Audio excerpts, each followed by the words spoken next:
Oi, gente, boa tarde. A gente vai continuar estudando o capítulo hoje, Identidade Cósmica, que a irmã Dufour continua aqui falando da nossa aproximação com individuação, com o self. Ela vai falar sobre aceitação e ela começa a discorrer sobre isso. Nós terminamos falando sobre paixão no último encontro, e ela continua no parágrafo quando rejeitamos ali, ó, quando rejeitamos alguns aspectos dessa identidade exclusiva, nasce conflito, que é a tormenta interior da alma convocada a transformar para melhor sua condição individual. Nós já estudamos isso num capítulo específico, mas ela continua aqui. Ó. O doutor Carl Gustav Jung definiu esse movimento da vida mental como sendo individuação, isso é, viver em busca da individualidade do si mesmo. Não se trata de viver o individualismo, que nós já conceituamos em outros encontros, o personalismo, mas aprender a ser, permitindo a expressão de suas características divinas latentes e de suas sombras sem máscaras sociais.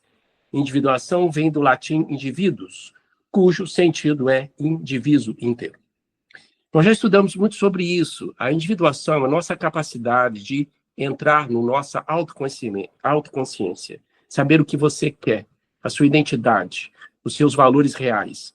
Não é da sociedade, não é que foi imposto, não é as crenças que foram impostas para você. Eu já dei um exemplo, muitas vezes você gosta de uma música, mas não é você que gosta, é sua mãe que gostava e te fazia escutar e você acha que gosta. Com o tempo você começa a identificar de fato as suas aspirações, os seus significados. Nós somos seres hipersociais, temos uma influência brutal do ambiente, não tem como ficar livre do ambiente. Eu já falei que o ambiente ele molda nossos comportamentos, crenças, tendências e assim por diante, ao ponto de modificar o nosso cérebro e a nossa genética. Isso é fato científico, gente, o ambiente. E eu já falei que é ambiente, não é só ambiente, você está físico. Vai de tudo, desde o ar que você respira, as notícias que você escuta, as conversas, o que você fala no dia a dia, o que você escuta, o que você repete, assim por diante. A roupa que você usa, os utensílios, vai por assim. Tudo se influencia. E o que o Carl Gustav Jung quer dizer com esse troço de individuação? É quando a gente faz um movimento difícil que o cérebro não quer, porque gasta energia. Já falei para vocês, você que está me ouvindo, tudo que é consciente gasta energia. Tudo que poupa energia é inconsciente. Por isso que eu, você, todo mundo quer fazer o que é inconsciente. Deixa tocar, é um carro que deixa rolar ele na descida, que não gasta energia praticamente nenhuma. O que é consciente gasta energia, o que não é praticamente não gasta. Conserva. Você acha que o nosso cérebro quer fazer esse movimento difícil? Eu quero viver no automático, o ambiente me fez assim, ué. Eu vou continuar assim, com a minha rotina de homem mental, fazendo as minhas coisas, todo mundo faz, eu faço. É o neurônio espelho que já comentamos. Então, essa individuação, gente, ela não é deixar as nossas conquistas, nossa identidade de lado, mas aproximar de fato quem é você. A nossa sombra, os nossos defeitos, nossas dificuldades, aceitar qualidades e descobrir qualidades que a gente nem imagina. Há muitas pessoas que fazem esse mergulho e vão descobrir talentos, às vezes no final da vida, ou na terceira idade, ou um pouco antes, talentos maravilhosos que a pessoa nem imaginava. Eu jamais imaginei que eu pudesse gostar disso, porque a pessoa começa a encontrar verdadeiros significados na sua vida. E a gente, para fazer isso, tem que fugir um pouco, entre aspas, fugir, tá? Desse automatismo nosso do dia a dia, do ambiente, de crenças, de faz, de replica. A gente sempre quer replicar o que os outros fazem, o que a gente vê, o que a gente escuta. Por isso é importante da prece, da meditação, do mindfulness, que a gente falou aqui, o que o budismo fala, o que o espiritismo também fala, buscar a presença, parar tudo, pisar no freio, ficar olhando a natureza, a paisagem, fazer uma interiorização, uma leitura edificante. Então, isso faz parte da nossa pílulas de saúde mental. Interessante que a questão de individuação tem que ter aceitação. E é muito difícil aceitar coisas que você nem imagina e coisas que você detesta em você. E que não são defeitos, fazem parte da nossa condição humana. Então é muito difícil. E uma coisa que a gente tem muita dificuldade de aceitar dentro da nossa sombra é o nosso paradoxo. O ser humano, ele tem essa condição paradoxal. Isso faz parte justamente da adaptação, do ajuste, e que o nosso cérebro quer fazer. O nosso cérebro, gente, ele tem uma tendência de ser ajustável, adaptável, para a sobrevivência. Eu já falei aqui para vocês que o nosso cérebro ele se adapta a tudo, ao prazer e à dor, por incrível que pareça. Já comentamos sobre isso. Existe uma coisa chamada adaptação hedonista. Eu já falei isso para vocês. Como diz o neurocientista e neurologista Robert Sapolsky, eu até indico o livro deles para vocês, chama Comporte-se. É um livro mais denso. Mas ele fala que as outras vezes nunca será tão prazerosa quanto a primeira. Então, tudo que a gente faz na primeira vez é mais prazeroso. Por quê? O cérebro gera adaptação hedonista em tudo. E também na dor, por incrível que pareça. Que é um aspecto realmente até perigoso. A gente se adapta com tudo. Esses dias, eu acho que eu já comentei isso, numa aula de neurociência, um professor nosso mostrando uma coisa relativamente recente, numa cidade, não vou falar, mas aqui no Brasil, uma cidade turística, todo mundo na praia, existia um corpo lá, um cadáver, na praia, esperando as autoridades chegarem. Estava lá o corpo coberto. E o pessoal jogando futebol perto do cadáver. Quer dizer, a região, uma região até nobre dessa cidade, o pessoal acostumado de ver isso, criaram essa adaptação do trágico, da morte de uma outra pessoa, que eles estavam jogando bola ao lado do cadáver. E uma situação, uma região até em ponto nobre dessa cidade. Então, vocês veem como o nosso cérebro é capaz de se adaptar a essas situações. E o cérebro quer isso. Então, se gira justamente o nosso paradoxo, uma coisa que a gente não quer, às vezes, quer aceitar. Então, o ser humano, gente, ele tem esse paradoxo. Nós somos capazes de amar e, às vezes, ter raiva da mesma pessoa. A pessoa, por exemplo, ela pode querer ser muito livre. Eu quero liberdade, mas eu não quero abrir mão da minha família. A pessoa, às vezes, ela quer segurança. Eu quero ser seguro, quero ter uma vida segura, mas eu quero crescer profissionalmente, financeiramente.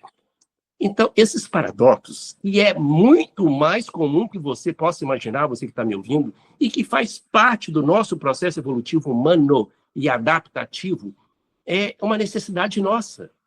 E que faz parte, e nós cada vez mais, à medida que a gente se conhece, que a gente faz essa individuação, que a gente começa a se escutar, a gente começa a entender cada vez mais esses paradoxos.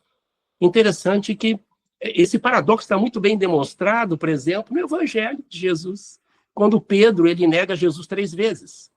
Poxa, Jesus sabia disso, era uma questão humana, de adaptação. Por quê? Pedro amava Jesus, ele falou que daria a vida por ele, mas ele negou Jesus 3 vezes. As perguntas estão lá, você é Pedro? Não, não sou. Você esteve com ele? Não, eu não conheço, nunca o vi. Então era o cérebro querendo sobreviver, querendo se adaptar ao novo contexto. Então quem viu Pedro ali naquela situação achava que ele era pior do que Judas. Então é um paradoxo humano na tentativa de sobrevida. Então depois que ele sai desse automatismo do cérebro e ele se volta realmente para a sua missão. Então a gente não pode realmente avaliar uma pessoa. Quer dizer, o momento não define a pessoa. A gente não pode definir o Pedro naquele momento. Isso é muito comum com vocês, isso é também comigo. Às vezes a gente observa uma pessoa que não está bem no dia e a gente vai julgá-la naquela primeira impressão e vai conviver com ela numa bem assim, e vice-versa. Uma pessoa pode ser muito acessível, muito agradável e com o tempo não se mostra tanto assim. Então você vê o paradoxo humano. Eu estou querendo dizer isso, que é muito difícil as pessoas aceitarem isso. Isso faz parte da natureza humana, da nossa natureza de sobrevivência. Porque nós precisamos sempre fazer esses ajustes de adaptação ao longo da vida. E a questão do paradoxo, as pessoas muitas vezes elas tentam negar isso, o que piora a situação. E esse tipo de aceitação do paradoxo humano é aceitar justamente a nossa condição humana, para que a gente possa crescer, para que a gente possa justamente ir para frente, dar um passo a mais. Isso é um sinal de amadurecimento. Então, eu estou dando um exemplo do paradoxo, que é justamente uma questão da individuação muito difícil de ser aceita ou as pessoas terem consciência disso. O paradoxo faz parte da natureza, do funcionamento cerebral. Ela continua aqui mais adiante. O paradoxo é também chamado ambivalência emocional, é um termo em neurociência do comportamento, chama ambivalência emocional, faz parte da nossa condição. E quanto mais julgamento a gente tem, pior fica, com os outros e conosco mesmo.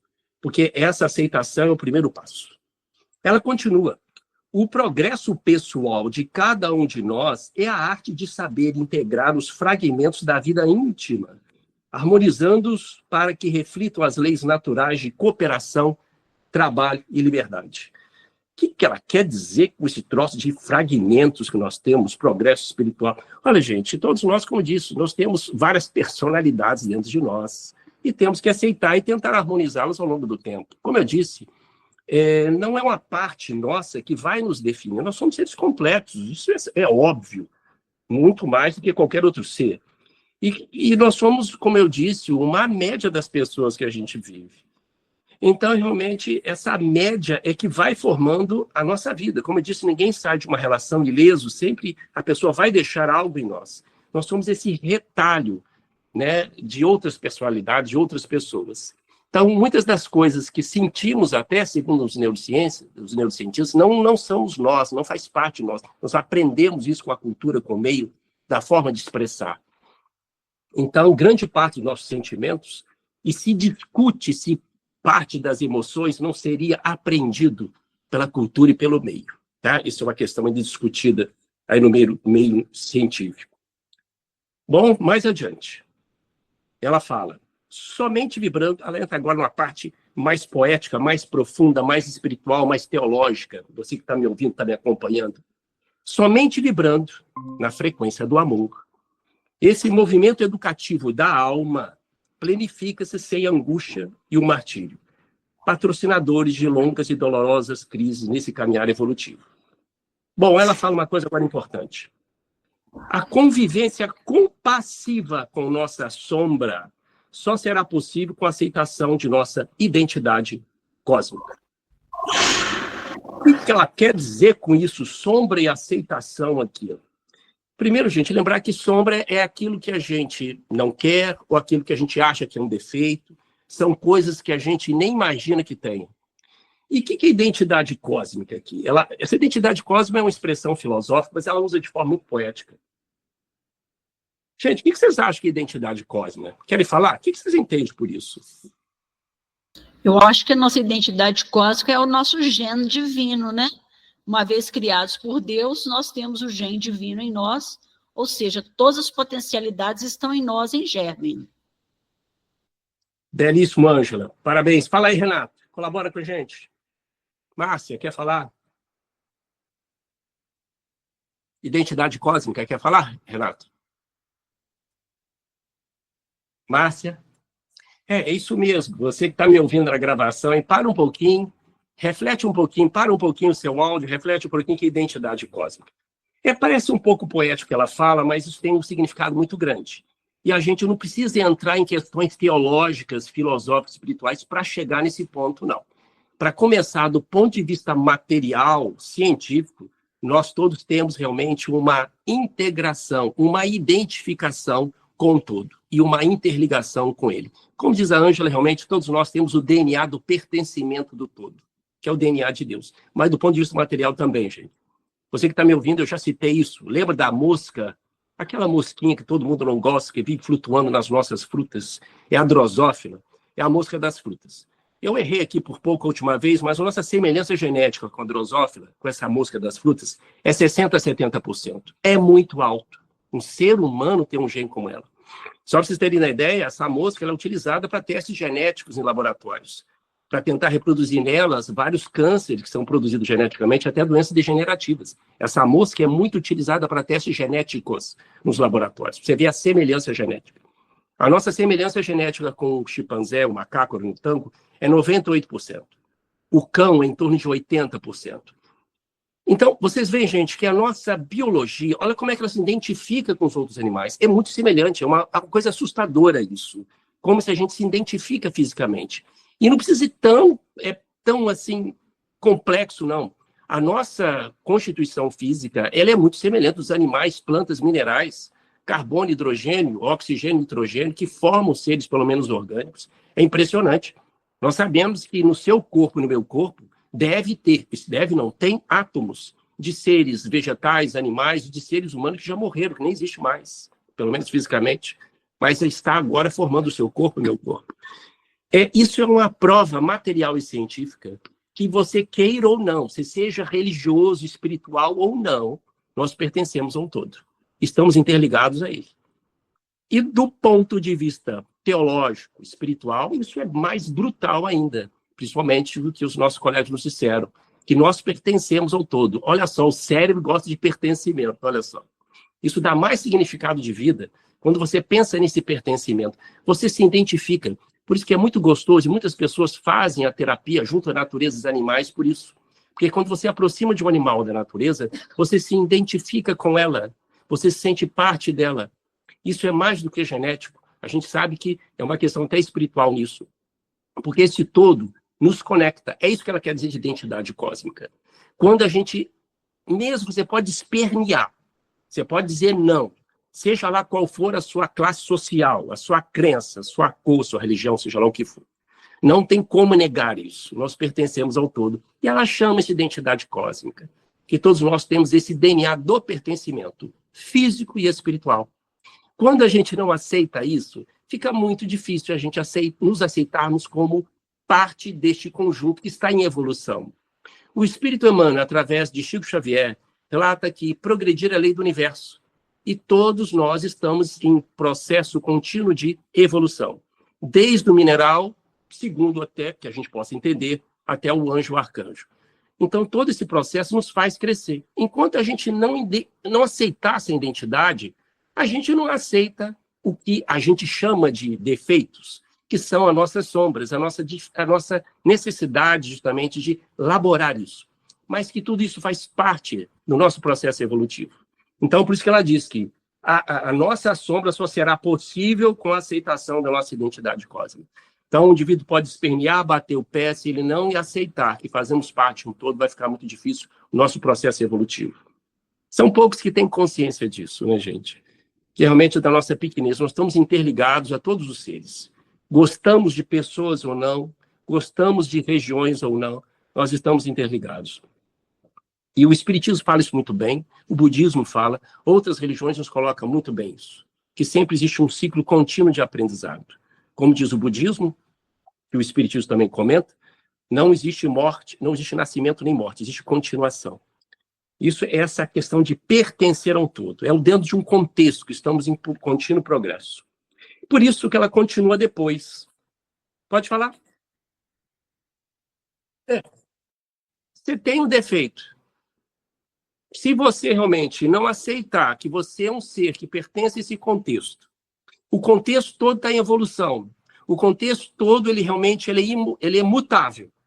Se você não aceita que você faz parte disso, vai ser muito difícil aceitar seus defeitos.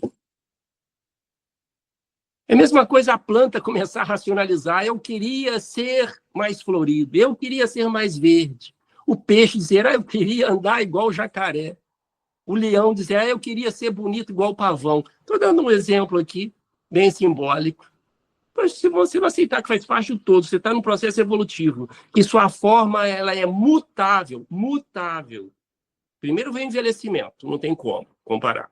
E depois você vai desencarnar, vai para outro processo, do ponto de vista espiritual. Então, Renato, é isso que ela está colocando. Você quer colocar alguma coisa a mais? O que vocês acham? Este é o grande contexto evolutivo, né? Que todas as formas estão em processo evolutivo. Por isso que o espírito Hamed, ele fala que qualquer forma de apego é caminho para a dor. Eu lembro muito essa frase. Essa forma de apego não é só apego a coisas materiais, não, é uma ponto de vista, crenças, e achar que a vida vai ser assim, ou que a vida tem que ser assim, dessa forma, desse jeito.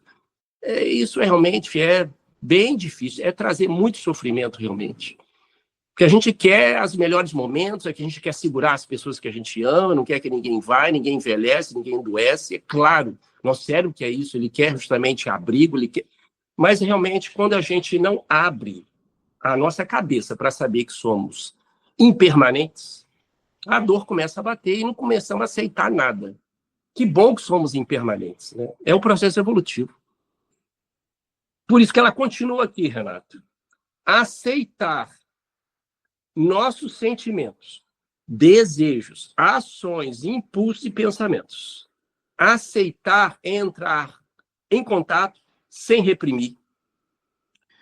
Esse é o efeito colateral das religiões, gente, que, infelizmente, a nossa cultura acabou o quê? Nós já falamos sobre isso. Reprimir emoções até sentimentos. Não podemos deixá-los sair igual uma cachoeira, mas realmente, nós não podemos realmente querer reprimir tudo que a gente pensa, que a gente sente. Porque realmente vai dar muito problema. As pessoas que tentam reprimir sentimentos e emoções, elas cada vez mais, isso é trabalho científico, demonstra isso, essas pessoas tendem a ter um comportamento de maior neuroticismo. Neuroticismo é ansiedade, a pessoa está sempre negativa, ela está sempre desconfiada, ela está sempre justamente com dificuldade de processar a sua própria vida íntima. Então, a questão é que a pessoa está sempre querendo reprimir, sufocar, negar, eu não sinto, eu não sou assim. Não, você falou que eu senti isso, eu não senti. Quanto mais negar, mais aumenta a chance e risco da pessoa desenvolver depressão, ansiedade, estresse, desenvolver somatização. Quando a pessoa começa a negar tudo, somatização é realmente algo muito frequente na medicina, em que todos aqui já tiveram esses momentos. Uma pessoa que tem uma emoção forte vai ter uma diarreia que muitas vezes não explica, uma dor de barriga e vai por aí afora. Só para vocês terem uma ideia, no ambulatório de neurologia, de 10 pacientes, um tem o que a gente chama de transtorno neurológico funcional. O que é isso? A pessoa não tem nenhuma doença cerebral, nenhuma lesão cerebral, nenhuma química cerebral de fato alterada, mas ela perde o movimento das pernas, deixa de enxergar, deixa de sentir uma parte direita do corpo, por exemplo, ou ela deixa justamente de ter, não consegue falar o nome dos filhos ou dela mesma, ela tem um período de amnésia.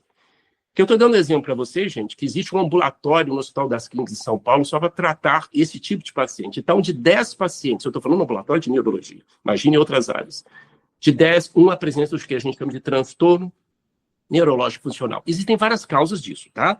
Uma dessas causas é um neuroticismo, aquela pessoa que está sempre tentando reprimir o que sente, o que pensa, as suas emoções, sempre querendo se enquadrar no chamado correto. E as religiões, infelizmente, têm esse efeito colateral, né? Sempre tentaram mostrar para nós que as emoções são coisas pecaminosas, e as emoções fazem parte da nossa sobrevida. Sem medo, sem raiva, sem tristeza, a gente não estaria nem aqui falando. Então, essas questões são muito pertinentes à própria espécie humana. E ela continua. Criar uma conexão sem julgamento e condenação. Olha aí. Que conexão que é essa aqui? É conosco mesmo. Se nós começarmos a julgar, se a gente começar a se condenar, a gente não vai sentir nem a sombra, nem a identidade cósmica. A gente vai ficar no meio do caminho.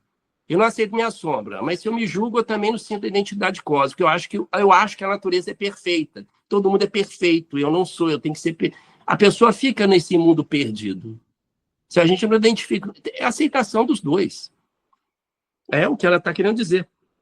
Para terminar o parágrafo, a aceitação não significa acomodação ou adesão passiva, mas entender, investigar e redirecionar esse patrimônio sem rigidez e desamor. É cuidar bem de si mesmo, com ternura e respeito, patrimônio adquirido, incluindo os maus pendores. Aceitação, a maneira carinhosa de tratar nossa intimidade, sem rivalidade. Essa questão da aceitação aqui, gente, ela vai falar sobre isso, de que existe uma questão... Eu vou ler o outro parágrafo para a gente comentar o que a gente está querendo dizer. Olha, ela continua. Aceitar-se é confundido com passividade, irresponsabilidade. O conceito é exatamente o inverso, pois quando eu aceito as coisas como são, resgato minha força e poder transformador. O efeito colateral das religiões, gente, seja espírita, católica, protestante, seja lá qual for, é que existe a questão do pensamento mágico, que ainda nós trazemos aí desde os milhares de anos, de que Deus quer, de que os espíritos querem e que tem que ser assim. Aí surge a cultura, ou a crença que tudo é reencarnação, que tudo são os espíritos obsessores, ou é o demônio, ou que realmente Deus quer assim para nós, assim tem que ser feito. Isso, gente, vem de um pensamento mágico que acha que as coisas serão resolvidas pela própria divindade ou por forças externas. E deixamos justamente de ter as rédeas da própria vida. Isso é um efeito colateral negativo, quando as religiões passam a ter um princípio fundamentalista muito ortodoxo, de que nós não podemos mexer nos desígnios de Deus, entre aspas. Eu me lembro aqui na carta de Tiago, capítulo 2, se me falha a memória, em que a carta a Tiago, em que Paulo fala, né, que a fé sem obras é morta. E existe uma expressão que todo mundo conhece, que faça a tua parte que o céu te ajudará, não é uma frase bíblica, não sei quem é o dono dessa frase, mas ela resume isso, justamente o que os espíritos querem dizer. Se você não faz a sua parte, não tem como surgir dali alguma ação de fato. Então, não tem como, por mais que você queira, deseje realmente fazer alguma coisa, se não tem significado para você, você não vai agir naquilo. E a espiritualidade, gente, e Deus, ela age com base nas suas ações. Até os chamados espíritos inferiores, eles não agem do nada. Eles vão usar o que você já está fazendo negativo, que eles vão sintonizar com você. É assim que surge a obsessão. Eles vão ser cofatores. Eles vão ser co-criadores com as suas ações. Os espíritos superiores e os nossos mentores espirituais falam a mesma coisa. Não tem como eles fazerem as coisas por nós. É necessário que a gente dê o primeiro passo, dê a primeira intenção e comece a fazer. Eles não têm como fazer por nós. Porque realmente eles estão no mundo espiritual, nós no material, não tem como eles pegar a nossa mão. Então, o que eu estou dizendo parece uma coisa óbvia, mas nós temos esse pensamento mágico quando a gente concebe a espiritualidade, achando que tudo que acontece de errado conosco é obsessão, karma, ou é Deus. Ou é o demônio, ou é Deus. Ou é o destino, é o maktub. E que nós temos essa capacidade de iniciar, de reprogramar o nosso cérebro. Como eu disse, nós temos realmente um automatismo muito forte. E os nossos automatismos comandam as nossas escolhas. Nós falamos aqui até do Prime. O que é o Prime? O Prime é aquela memória que você nem está consciente, mas está recebendo isso no seu dia a dia. Desde o noticiário negativo que você assiste, até uma informação que você não tem consciência, mas aquilo está entrando na sua cabeça. E aquilo leva uma programação e você replica aquilo. Então, realmente, nós temos esse automatismo, esse fatalismo, entre aspas, do cérebro. Mas nós temos livre-arbítrio para construir novos hábitos. Por isso que o cérebro é plástico, para que a gente possa formar novos conectomas, novas conexões. Esse é o nosso livre-arbítrio. Esse é o ponto-chave. Quando a gente não começa a dar os primeiros passos, a gastar energia para fazer novos hábitos, a gente vai continuar nos nossos conectomas indesejáveis. Aí, gente, haja Deus e mentor espiritual para tirar a gente desses conectomas indesejáveis. Quer dizer, a gente ganha um cérebro para produzir essas novas conexões. Então, essa questão de aceitação das religiões acaba um cuidado de ser passivo. Eu sou um profissional da área de saúde, eu já perdi a conta. Vocês sabem disso? Quantas vezes uma pessoa, com todo respeito à sua religião, ela atrasou um tratamento ou deixou de fazer o tratamento por causa de questões religiosas, achando porque Deus queria, porque Deus iria curá-la. Deus pode utilizar meios para curá-la. Então, pessoas que atrasaram o tratamento ou deixaram de tratar, algumas até fatais, com todo respeito às crenças dela, mas é o efeito colateral negativo quando a religião ou o princípio religioso se passa a ser ortodoxo. Isso não é espiritualidade, tá? Isso é um conceito ortodoxo, é uma lei religiosa que a pessoa acaba justamente levando para as suas crenças. Então, ela diz aqui, só se nós não nos aceitamos, magoamos a nós mesmos. Por isso, o auto-amor é também auto-perdão. Perdoar é ter uma atitude de compaixão que nos distancie dos julgamentos e críticas severas e inflexíveis. Quando a gente não se perdoa, a gente toma a atitude ou a postura de Deus. A gente passa a ser Deus para nós mesmos. Nós somos juízes de nós mesmos. Claro que a autocrítica é importante, gente. Mas, realmente, diante dessa situação, a falta do auto-amor ela é extremamente lesiva. E as pessoas, justamente, não têm isso. Mesmo aquelas pessoas, aparentemente, que têm, mas não têm isso. Porque são, como eu disse, gente, são cuidados simples do dia a dia, desde cuidado com a saúde, com a sua saúde mental, física, com seja lá o que for. Então, esse auto-amor é uma coisa que nós estamos desenvolvendo. Nós estamos desenvolvendo. E as religiões interpretam isso como egoísmo, né? O pecado do egoísmo, do orgulho, nós já conversamos sobre isso. O egoísmo, o orgulho, gente, ele faz parte justamente das bases desse auto-amor. Alguém vai ouvir isso, vai querer me colocar na fogueira, mas isso tem base neurocientífica. É o ego querendo cuidar de si. O problema é quando a gente passa a ser escravo dele. Esse é o problema.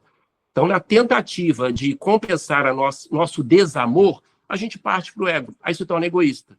A gente quer tudo para si. É uma tentativa de compensar o vazio que você tem. Se você não se ama, você quer tudo para si. Lembra o que eu falei? Todo excesso esconde uma falta. Quando a gente está muito egoísta, querendo muito para si, só pensa em si, é uma tentativa de compensar essa falta de si, essa falta do auto-amor, essa falta do autocuidado.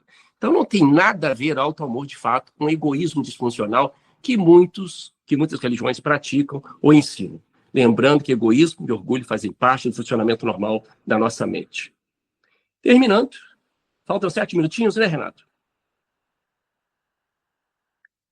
O remédio, olha aí, ela vai para o remédio. O remédio será aprender a amar a vida que temos, o que somos, o que detemos, e viver um dia após o outro, cultivando na intimidade a certeza de que o percurso que fizemos deve ser visto como o melhor e mais proveitoso às necessidades que carregamos. É a nossa marca personalizada na obra da criação, pela qual devemos responder com siso moral, né? Com senso, com juízo moral. O remédio para aprender é amar a vida que temos e melhorar essa vida que temos. Melhorar, e nós temos recursos para isso. Eu lembro uma frase que o Wanderlei de Oliveira fala muito, fala assim, olha, faz aquilo que você dá conta. E essa é uma frase extremamente libertadora, tá, gente? Você tá dentro das suas possibilidades. Faça aquilo que você dá conta. Seja problema familiar, seja problema profissional, seja problema psíquico. Tem coisas que a gente ainda não dá conta de resolver, gente. E a gente quer colocar justamente o mundo atrás das costas. Isso realmente não é auto-amor. Você querer resolver coisas que não está a seu alcance. Isso é um desamor tremendo. Então, a gente tem que fazer aquilo que é funcional para nós e que a gente é capaz de digerir isso. Terminando aqui, certamente, as leis divinas a todo instante conspiram, olha aí, para que afinemos essa singularidade com a frequência de Deus, sempre levando-nos e progredindo. A proposta do alto amor impele-nos, sobretudo, a conhecer nosso ritmo evolutivo, nossa capacidade pessoal de ajustarmos a essa melodia universal. Todos nós, gente, temos um ritmo evolutivo. Você não pode exigir realmente que uma pessoa tenha as mesmas crenças suas e vice-versa. Isso é do ponto de vista neurocientífico, ponto espiritual. Segundo o espiritismo, o budismo também fala sobre isso. Cada um tem justamente um nível consciencial. Então, é muito difícil você agora, nesse exato momento, querer ipsi verbis empurrar por goela abaixo de alguém as suas crenças, por mais nobres que elas sejam. Se a pessoa não está ainda capacitada de digerir aquelas verdades, não vai descer, porque aquilo não tem significado para ela. Lembre-se disso, o que produz fé em mim, o que produz emoção, conexão com a espiritualidade em mim, não produz em você. Mesmo que a gente tenha a mesma religião. Então, são pontos que conectam, são questões de crenças, de criação. Então, a gente deve respeitar essa viagem da espiritualização, essa viagem de conexão com Deus, com a espiritualidade, de alto amor, ele é muito individual. Por isso que não existe somente um roteiro perfeito, não existe somente uma rota perfeita, bonitinha, uma receita de bolo para mim, para você. Por isso que a vida nos convoca a fazer constantemente isso. Não existe um padrão de ser homem de bem, não existe um padrão de ter espiritualização. Existem técnicas, existem algumas dicas, existem algumas reflexões que estamos fazendo, mas isso é um trabalho muito pessoal. Perguntas, comentários, angústias, tristezas?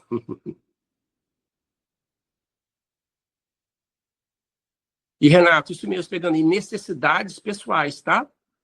Níveis de consciência e necessidades pessoais. Eu tenho necessidades que você não tem e vocês não têm, e vice-versa. Por isso, essa diversidade e complexidade humana, uma complexidade social, né? Devemos respeitar realmente essas necessidades. Mais alguma coisa, gente? Aí a gente termina esse próximo capítulo, o nosso próximo encontro, e vamos continuar aí na próxima vez. Vamos terminar?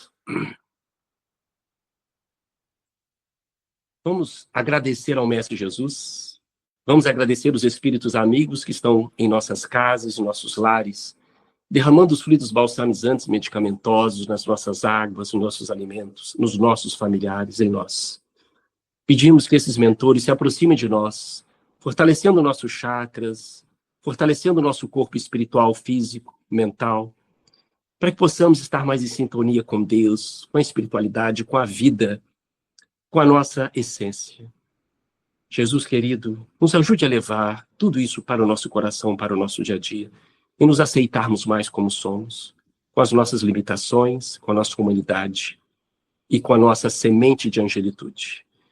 Que os nossos familiares nos abracem nesta tarde e que eles deixem conosco essa energia gostosa de saudade, de espiritualidade, de esperança. Muito obrigado, Senhor. Permaneça em nossos lares. Que assim seja, assim será.